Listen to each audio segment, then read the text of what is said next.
And that's something you definitely don't want. Because once that malware gets into your computer, it can wreak havoc. It'll steal your most important personal information, get your passwords, even take your money. Plus, on top of all that, it can be really hard to track them down. Remember when your gadgets had all kinds of wires attached to them?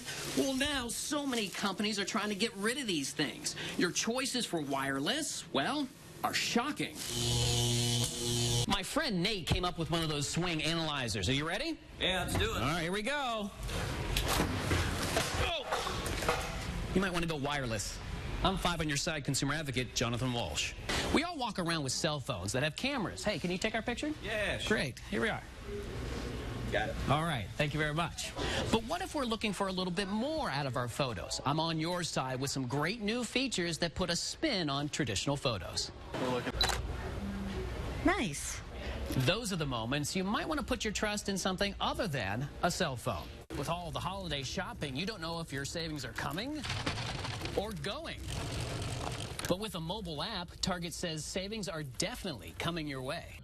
This was an unscientific test, but as you heard from our experts, some of the generics did just as well, helping you clean up in the savings. As stores are stocking up, they're also thinking out of the box. In addition to the great deals they advertise, there are some secret savings too. 5 on your side consumer advocate Jonathan Walsh continues our electronics guide this week. And Jonathan, you got to admit, oh my goodness. Yeah. Please say that we're beyond the aluminum foil. Well, you remember the old days, Danita, when we struggled to even get one of those bad-looking pictures? How we doing? It's good. Okay, great. Okay, I'll put my leg down. I got to put it back up. Well, you know, now we have HD quality and even better pictures than that. It's all part of the latest, greatest, and best this holiday season.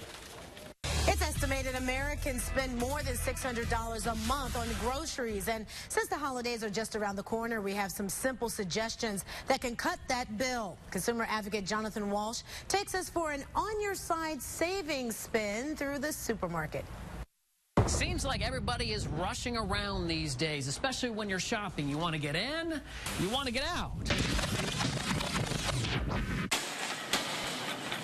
But when it comes to grocery shopping, you'll want to slow down. It won't drive you nuts spending an hour of prep time. In fact, consumer experts say if you do that, you can save up to 50% off on your bill. So we've come up with the top 5 on your side ways to save money on your groceries. Number 1, watch the register. It's estimated that there are $1 to $2.5 billion worth of scanner errors every year. Instead of worrying about moving your bags around, watch the screen. Even ask your clerk to stop while you put your bags in the cart. Number 2, mobile coupon apps. There are some, like Yowza, that are zip code specific. So all you have to do is look up your neighborhood stores that participate, and the coupon will be scanned at the counter. Another similar app is Ibotta. It's pretty easy to use, and sometimes you can use regular coupons on top of it. Number 3, avoid peak days and hours. Make sure you avoid paydays. Those are usually Fridays. And government assistance days. And things like retirement checks come in on the 1st, the 15th, and sometimes the 31st. Yeah, stay away from those days and also long holiday weekends. Plus, there will be more on-sale items if it's not so busy. Shop on Mondays, Tuesdays, and Wednesdays. Number 4, buy in season. If you buy out of season, it can jump the price up big time. For example, if you buy an ear of corn in season, about 10 cents. Out of season, almost 10 times that. Some of the fruits and vegetables in season for November: cucumbers, eggplants, and you can even throw in some avocados. Number 5, check your store's weekly ads. Then plan your meals for whatever's on sale. Even 20 minutes of planning can save you big time. And look for those buy one, get one free coupons and double up. And consumer experts say if you can, try not to be too super brand loyal, because that's always going to make it a little bit more difficult to save. And there you have it, the top 5 on your side ways to save at the grocery store so you can walk out with a few bucks in your pocket. I'm 5 on your side consumer advocate, Jonathan Walsh. Hi, I'm Jonathan Walsh from News Channel 5. Hey, no, Hey, why are you selling us these things? Why are you... At 5 on your side, consumer advocate Jonathan Walsh coming under attack when asking questions about the sale of illegal Halloween contact lenses. Tonight, Jonathan joins us with more on this important health scare this Halloween that has gotten the attention of Ohio's top leaders. As a matter of fact, Ohio's Attorney General Mike DeWine plus eye doctors nationwide are warning you of the serious harm costume contact lenses can cause. Why are you selling us these things? Why are you selling? We received a rude welcome at this East Side store where just minutes earlier we had purchased these cat eye contact lenses. Get your hands off. Why would you sell these? These are illegal. Decorative lenses like these blackout, fire, and red cat designs are popular around Halloween and year-round as fashion statements. I'm going to buy green and I'm going to try to match my outfits to my eyes. Robin Rouse was in high school when she got a pair. I put them in, wore them for 5 minutes, took them out, went to sleep. In less than 24 hours, this is something that I had to deal with for the rest of my life. An infection resulted in more than a decade of eye problems. I never would imagine that I would be going through this from wearing contacts. She now has a transplanted cornea from a cadaver. There are viruses, there are funguses, there are bacteria that can eat the cornea in 24 hours. Tom Barricato is the president of the Opticians Association of America, and he says the law is clear. These are medical devices. They are illegal to sell over the counter. They must be prescribed, whether there's prescription in them or not. They must be prescribed by a medical professional. We checked area costume shops. Some were sold out. Others did not stock the lenses, but immediately referred us. Contacts? With eyes, yeah. We don't have those. They're online, I think, though. In fact, we had no problem finding cosmetic lenses costing less than $20 on the internet. The incidence of problems with cosmetic decorative contact lenses is 16 times higher than regular contact lenses. The reasons? Unprescribed lenses are often from unknown manufacturers. They are rarely properly fitted. The sealed packaging does not assure they're sterile, and many users don't know how to wear or care for them.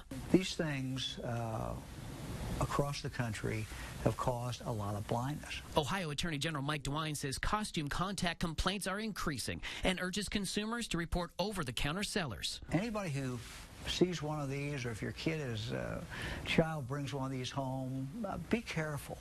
Don't let them use it. Robin Rouse hopes that people get the message and learn from her story. Still possibility of me losing my eye. Please, if you don't listen to no one else, just listen to me. Like, it's not worth it. We're leaving. Get your hands off. No. As for the East Side business selling the costume lenses, these are illegal in the state of Ohio, and we're trying to figure out why he's selling them. After the police got involved, the owner agreed to stop selling them. So what will you do with these now? I'm going to throw them away. Simple as that. You can't see it now. I'm going to throw them in the garbage.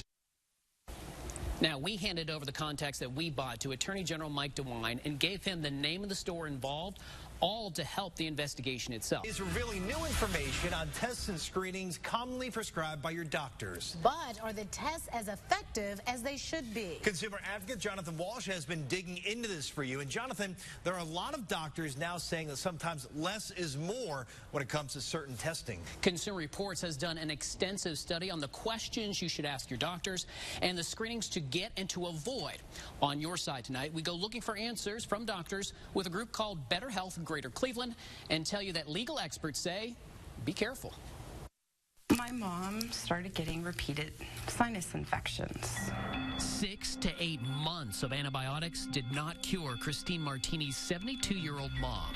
In fact, after she received so many antibiotics, she ended up being in a far worse situation. Christine's mom ended up with a massive fungus in her sinus.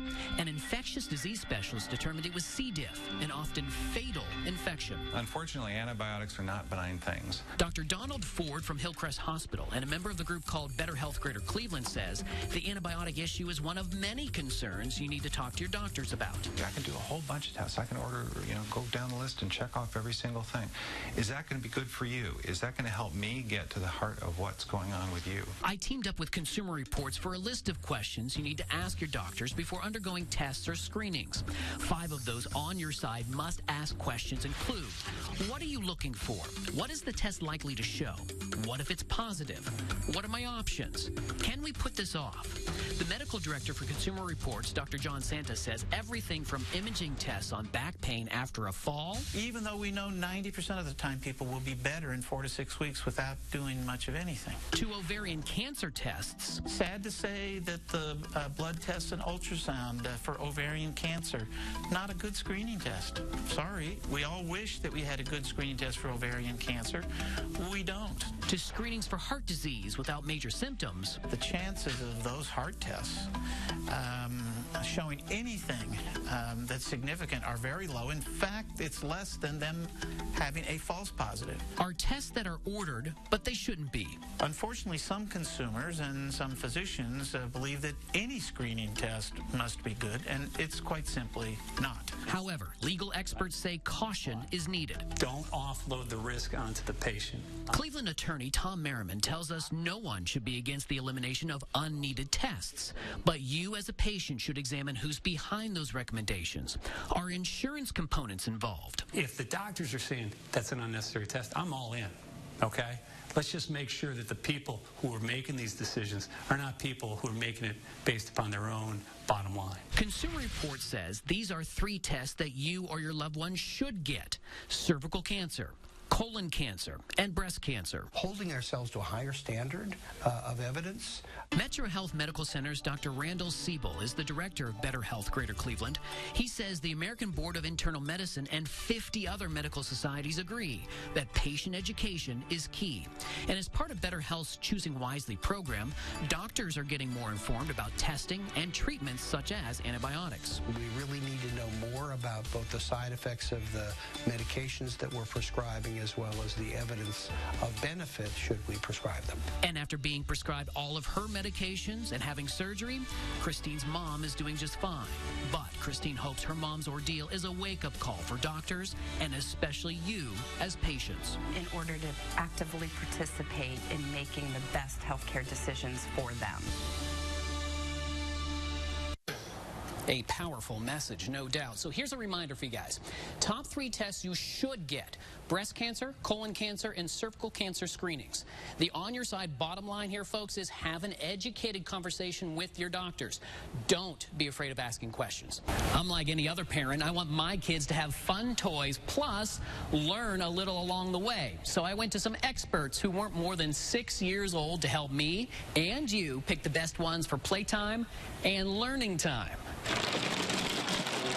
What do you think that looks like? A sandcastle. 4-year-old Eleanor is playing with kinetic sand. It looks like sand, but acts more like Play-Doh and squishes like slime without the mess. It's one of 30-plus toys kids at the Uniontown Goddard School poured over, took for a spin, like this stack-up board game that challenges the kids' strategic thinking, and popped into place with brightly colored squigs. They have suction cups that, when you put them together, create endless sticky situations. So what makes this so fun? Because I'm making chocolate sprinkled cake. And sprinkled into all this playtime, teachers are writing down which toys take off like a rocket ship with the kids. A lot of them are open-ended, so it's, it encourages them to keep playing, and, the teachers get to ask the questions. It's not just the adults making the decisions and the observations. The kids have a voice, too. They come over here, they pick which toy they like, and they stuff the ballot box. Go ahead, kids. With the children picking and choosing the ones they like and the ones that work the best and the ones that they'll learn from the most, then we're able to go out there and pick up and purchase the ones that we think will be the best in the classroom, will help educate the children the best. And that education is one of the best things about the toy test. They think they're playing. They think they're just having fun. But we're sneaky, and they're actually learning, too. Some toys missed the mark. I don't want to play this game. You don't want to play anymore. But others made the 10 best this year. Squigs stuck to the list. Tinker Toys by K'NEX kept the children's interests as their connected concoctions took on lives of their own. We're building a tower. Also landing on the list this year is the Green Toys Rocket. It's put together with 100% recycled plastic milk jugs. These colorful blocks by City Blocks really scored well, too.